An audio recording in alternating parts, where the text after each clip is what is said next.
out of that fire stairwell, that's where I experienced the worst 30, 40 seconds of my life. You see the smoke, the fire, paper, furniture, people being pulled out of the other building. Hurts the same today as it did then. Never goes away. I don't think I ever really listened to a survivor of 9/11 speak. I be forgetting there was survivors. Joe, thank you so much for coming to New York to film today. Something like that. How does it feel to be back in the city? Freaky. The train pulled into Newark. I had like this almost out-of-body reaction to this because that's how I got to New York on the day of September 11th. I came in on the Amtrak, got off at Newark, took the PATH train into the Trade Center. And so it was reliving that without actually reliving it. And you could feel it. My body just sensed it. And it was a freaky feeling. And I wasn't expecting that. So every time I come back to New York, there's always something that rekindles the ugly and the bad. You can't help it. And it's not the city's fault. It just happens to be where all this happened for me. What was life like for you before the events of 9/11?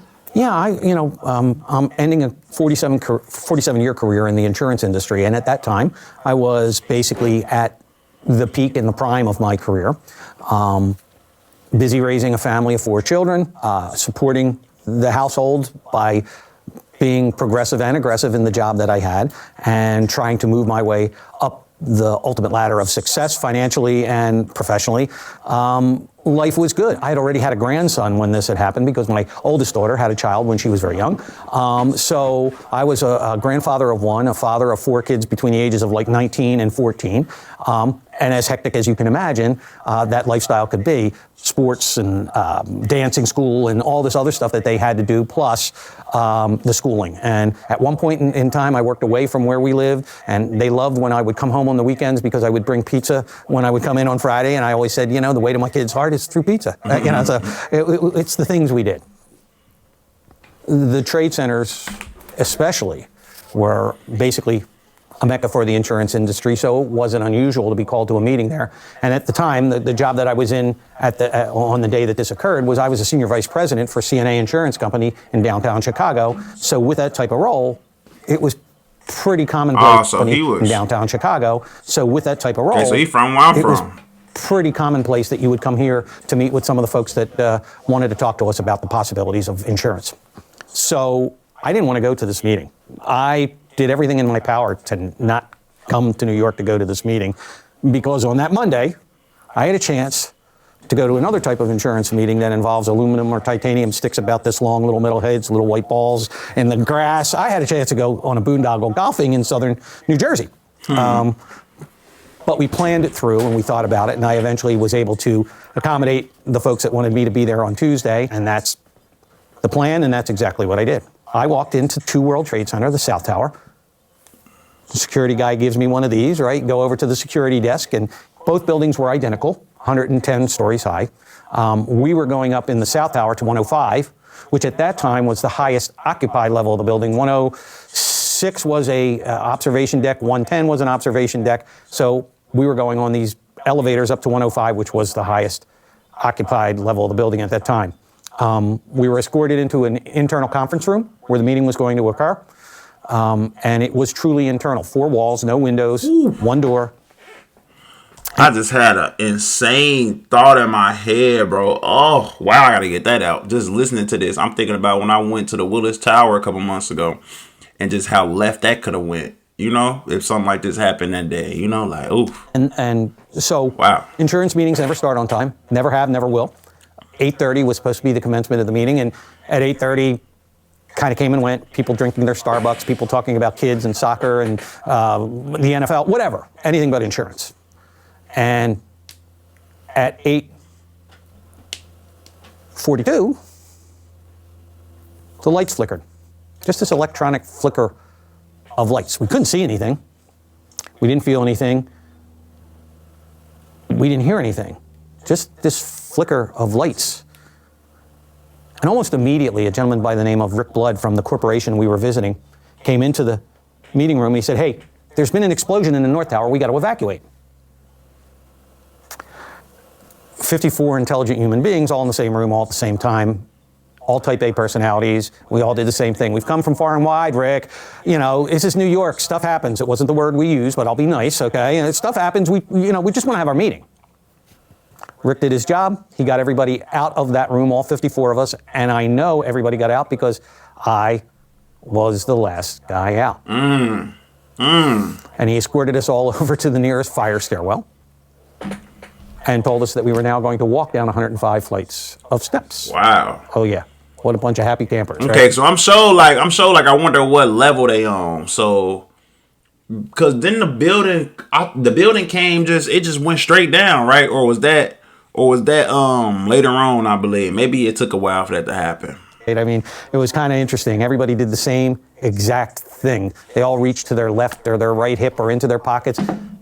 They were going to pull out their cell phone because we were going to call somebody to moan and groan about the fact that we couldn't have our meeting. You got to understand, we had no clue what was going on. Not a clue. You, your parents, those that were around that day that were watching this on TV knew way more what was going on outside and inside those buildings than any of us that were right there. We had no clue.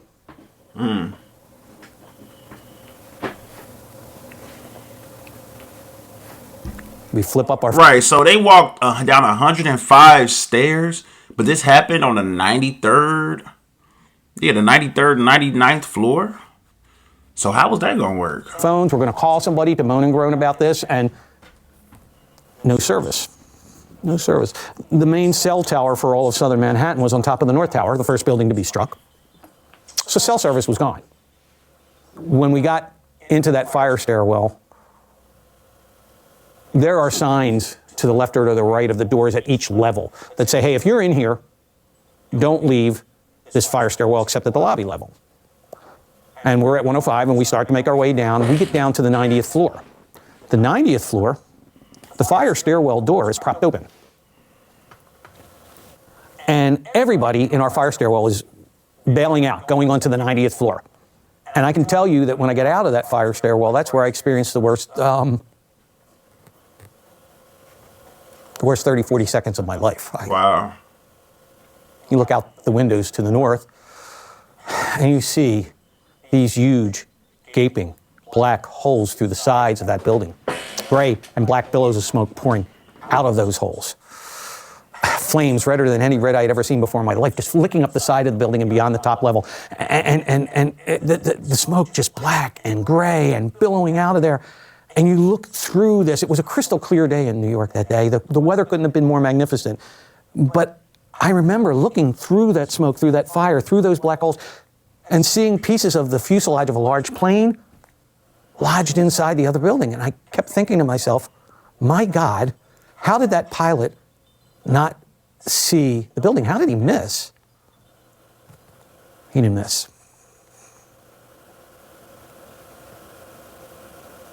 Man. He didn't miss. And you see all of this. You see the smoke, the fire, paper, furniture, people being pulled out of the other building. An unbelievably gruesome, awesome sight. And I had that feeling that all of us have had it sometimes in our life. That pit of your stomach. I want my mommy feeling. I just wanted to go home. Yeah. I didn't want to be there. I wanted to go home. There were people on that 90th floor that day with me that seemed to be frozen, whether they were frozen in fear, mesmerized by what they saw, screaming at the top of their lungs, and yet seemingly not able to move on. I said, I'm getting out of here. I am not staying here. And I turned to go back to the fire stairwell and get out of this. All this was about 30 to 40 seconds. It wasn't all that long that it took me to make this decision. But it probably felt like forever. There was a guy right behind me who was in the same meeting as I was. His name was LADbible. He worked for the Zurich Insurance Company. Huge human being. Big, tall guy, football guy, okay? All-American football player at University of Pittsburgh. And when I turned around to quickly go back, I almost knocked him over with my stubby little body because I was in such a hurry. And he put his big, giant hands on my shoulders. He said, what are you going to do, man? I said, I'm getting the hell out of here. I said, I can't stay here. What are you going to do? He said, yeah, I think that's a good idea. But before I go, I'm going to go. And he pointed to the closest restroom. Yeah, that 2.5, 3-minute delay in his departure cost him his life that day.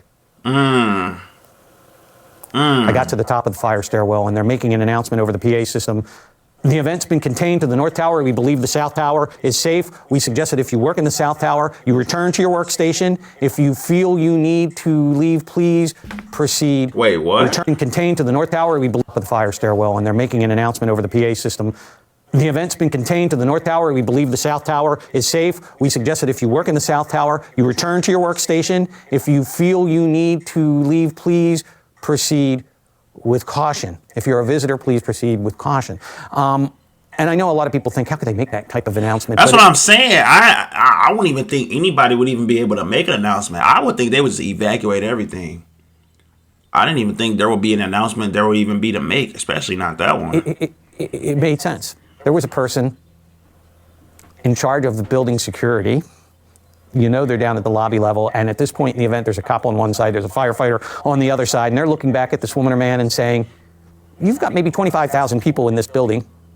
We can't let them out because it's raining concrete, steel, and bodies outside. What are you going to do? And I'm sure this person thought to themselves, well, our building's okay. The elevators are still going up and down. The electricity, the ventilation system. Let's everybody stay put until we can figure out what's going on. So it did make a lot of sense for them to say that, to say, hey, stay where you are. Let's figure this out. Who would have thought that within 18 minutes, the same exact thing would happen to our building? Who would have thought? We got to the 78th floor. 78th floor in that building, as well as the 44th floor in that building, were known as sky lobbies. Second and third lobbies in the buildings because they couldn't let the elevators go all the way up straight, 110, okay? So the 78th floor sky lobby was just that, another lobby. And when we got to that 78th floor, the woman that was running our meeting is screaming back at me. She wants me to go to the elevator with her. And finally, some of my good common sense took over, and I thought, no, you know, building, state of duress, fire. It wasn't our building at that point, but stay in the stairwell, Joe. And I looked at Mary, and I kind of politely waved at her and continued my way down the stairwell rather than getting off onto that 78th floor.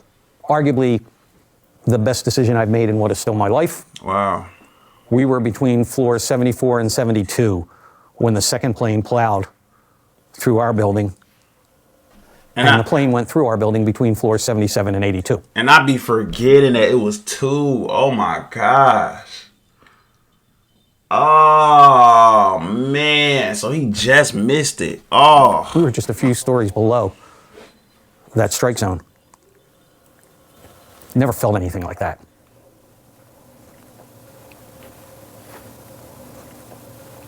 Man. This fire stairwell, this concrete bunker that we're inside starts to shake so violently back and forth at angles it shouldn't be shaking.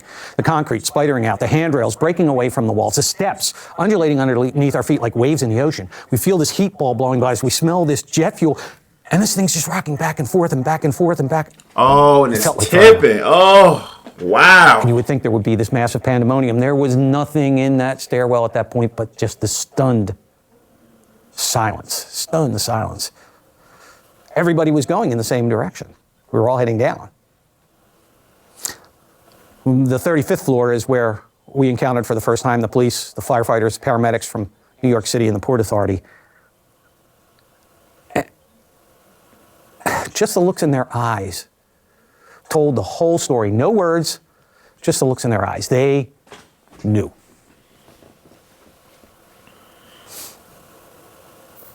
They knew that they were going up those steps to try to fight a fire that they couldn't beat. They knew that they were going up those steps to try to save lives that they probably could not save. And they knew that they were going up. And they knew that they were never coming back. Wow. You know, I've been telling this story for 24 years, right? And I promise myself every time I get to this part of the story, I'm not going to cry.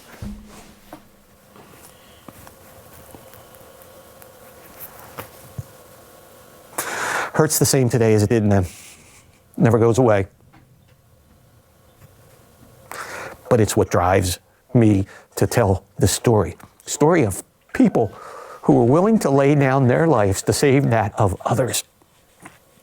That's what they promised to do, to protect, to serve, to save. I just don't know how they can be, how they were, that brave and strong and heroic. And I love each and every one of them for doing what they did, because if it wasn't for them, all of us that survived that day wouldn't be here. The 18th floor going down, we also encountered a guy who was actually on the 15th floor, but we could hear him on 18 because he had an electronic bullhorn, megaphone.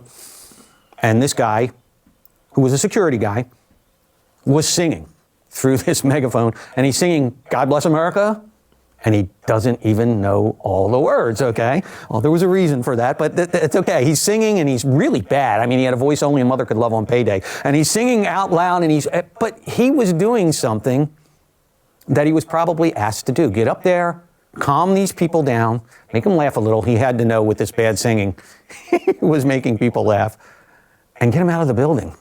I always compared it to like the musicians on the deck of the Titanic, right? Go up there, play music, keep them calm, get them off the boat. This is what this guy was doing.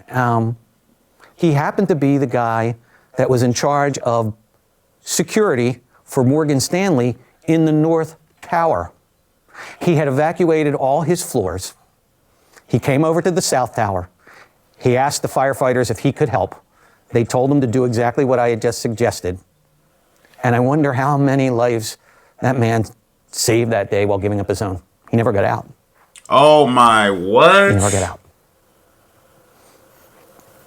When we got down to the lobby level and out of the fire stairwell, you're looking through these arching glass windows. You're looking to your left, to your right. You're seeing crumbled concrete, twisted steel. Oh, wow. He never...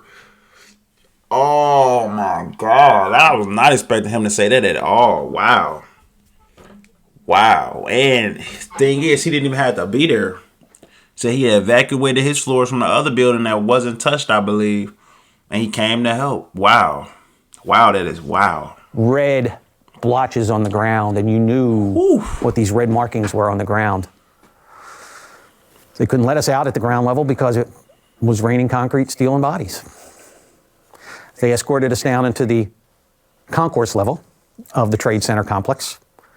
And that's the first time we had the chance to encounter people who were in real need, gaping wounds, missing limbs, real blood and gut stuff. And human nature makes you want to reach out, makes you want to try to help. And you could not that day. And the reason you couldn't that day was because there were so many cops, firefighters, paramedics there to aid and assist these people.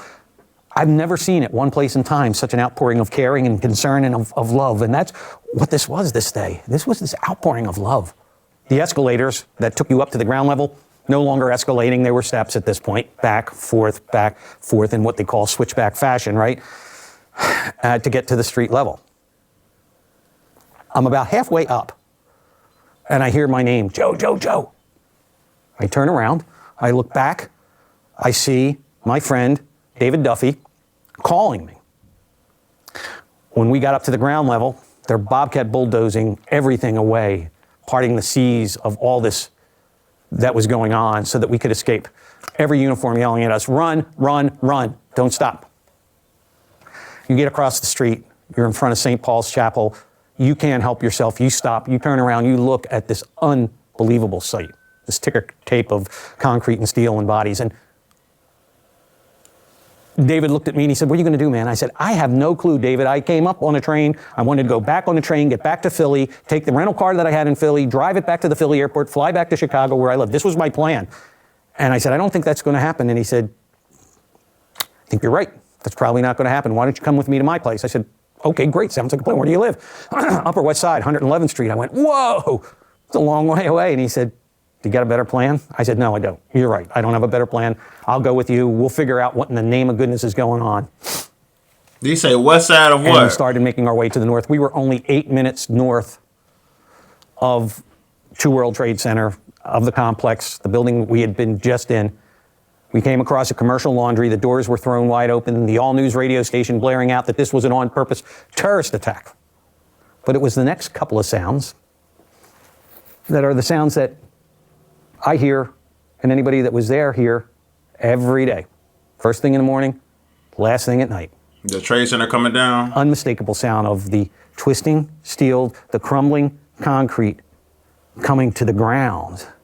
and even more hauntingly, the sound of tens of thousands of people on the streets of New York all screaming the same blood-curdling scream all at the same time.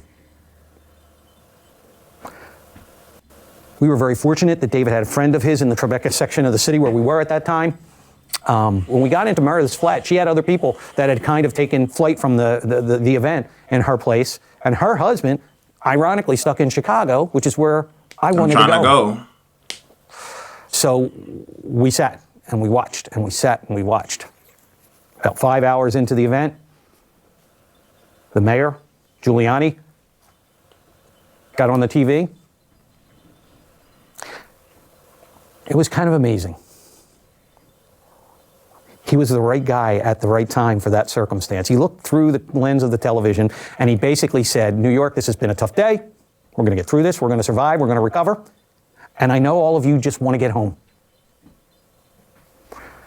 If you've seen the pictures, you see the pictures of people walking across the George Washington Bridge into New Jersey, out the Long Island Railroad, on the tracks themselves to get out to Long Island. People just wanted to get home, and he knew that. And he emphasized it again. He said, again, I know you just want to get home. We believe we've got enough confidence in our uniforms and our security that we built up, and we're going to reopen the subways. Reopen the subways, my God. What a ballsy thing to do. What a decision to make.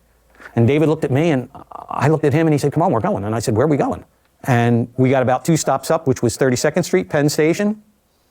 The way I got here today, pretty eerie. And he looked at me and I looked at him. He knew I wanted to get out of New York no matter what it took. Without saying a word, we both got out of that subway car, got into Penn Station, looked like a couple of tourists, not knowing where we're going. And we're walking through this crowd. Imagine you from, and I'm from Chicago too, so this is even crazy, bro. You from Chicago and you in New York in one of the most devastating days in American history happened on that day. And you stuck there and you don't know, you basically don't even know where you at, where you going. Like opening the subway, man, I'm surprised. I mean, in the moment, that would sound crazy to me. I would be scared to make any moves. I ain't gonna lie, because you don't know what's gonna happen. Like, now we know what happened. But, like, at that day, you don't know where they could have explosives there. They could have a whole bunch of stuff going, you know? Train station. And there's this woman from Amtrak, and in her finest New York accent, she waves her finger at me. She said, where you going, honey? And I said, I want to get to Philadelphia. And she says, great, there's a train down here about to take off. And I reached into my suit coat pocket. I had a round trip ticket, okay? She looked at me and she said, are you kidding me? We're not collecting tickets today. Some things never change in New York, okay? I think that woman's still there at the Penn Station, and she would yell at me today, too. But you get down on that train. You come out of the tunnel underneath the Hudson River. You get back on the Jersey side. You look back at what once was the greatest skyline in all the world, now relegated to a gray and black cloud. How sad. Really sad. And you're on this train for about 80 minutes, and there are people sitting and standing, crowded, and not a word was spoken. There were no words to say. 14-hour trip back to Aurora, Illinois, the western suburb of where... Okay, see, he talking my language right now. 14-hour trip back to Aurora, Illinois, the western suburb of where I lived at that time. Oh, he lives in Aurora. Did it in 12 wow. So he is a survivor. This is crazy. I even watched this video. He's a survivor of 9/11, and we're from the same area or around the same area. That's wild. That's wild. Illinois, the western suburb of where I lived at that time. That's wild. Did it in 12 and a half hours. Don't tell the cops. I just wanted to get home. I just wanted to get home. Calling people left and right on my cell phone. Calling my wife all the time. And I was about 10, 15 minutes away from home. And I called her for the umpteenth time, whatever it was, you know. And I said, I'm almost there. 10, 15 minutes away. And she went, okay. And I said, hesitation. Something happening. And she said, well, yeah, they decided to have a mass at Our Lady. And I stopped her right before she finished her whole sentence, right where I was, and said, you know what? It's a good day to go to church. I'll meet you there. I was more afraid the day before or the minute I opened the back doors to that church, seeing these hundreds of pairs of eyes all staring back at me. I'm going to say, I wonder if they knew that he was there, but I'm sure his wife told anybody who was listening that he was there, you know? Where I had been. Looked over to the right, to the pew where we always sit, Roman Catholics. We always sit in the same pew. And there's my wife, a couple of my kids, some of my friends. I wish my wife was here. She's prettier than me. She's nicer than me.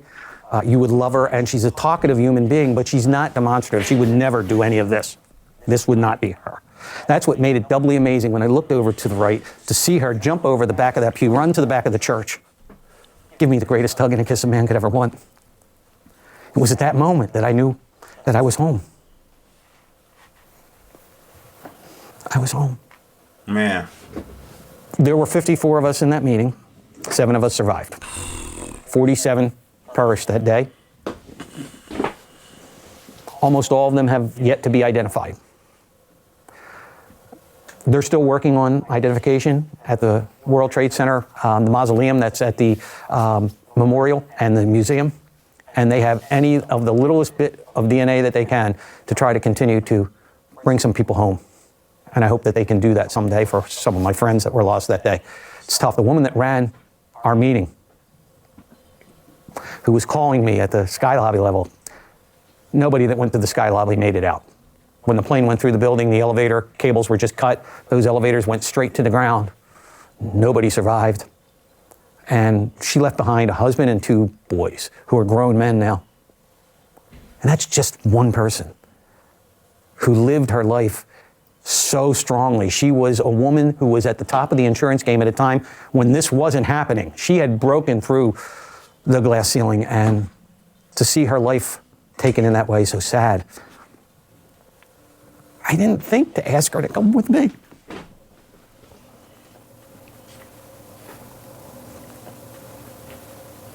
I guess I should have. Her boys would have a mom. Her husband would have a spouse.